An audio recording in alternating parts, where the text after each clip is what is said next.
இருக்கிறது நீதாயா? எதுக்கு எங்க அம்மா கூட பழகுற? அது நானும் ரொம்ப நாளா கேட்டுக்கிட்டு இருக்கேன். கேக்குறவங்க கேட்டாதான் இதுக்கெல்லாம் பதில் கிடைக்கும். சித்து, வேண்டாம், மரியாதை இல்லாம பேசாத. அசிங்கமா இல்ல?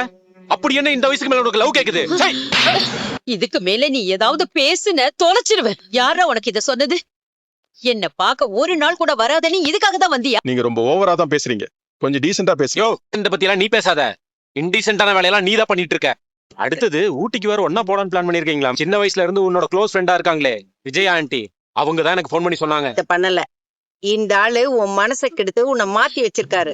பெத்த அம்மாவை தனியா விட்டு ஓடி போன பொறுப்பான புள்ளையாச்சு நீ. இந்த பொம்பளை இந்த வயசுல இப்படி ஒரு வேலை பாக்குது, அதை நான் கேட்க கூடாதா? டேய், உன் பெத்த அம்மாடா அவங்க.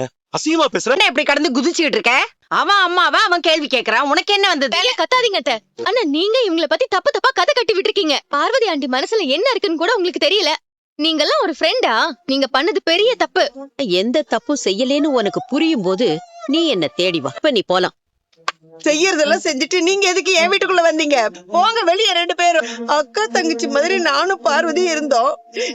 எங்க 2 பேரும் இதுங்க பிரிச்சிருச்சுங்க. அத சொல்லாம விட்டாலாவது அம்மா மேல எல்லாருக்கும் கொஞ்சமாவது மரியாதை இருக்கும். அத சொல்லிட்டா அதுவும் போயிடும்.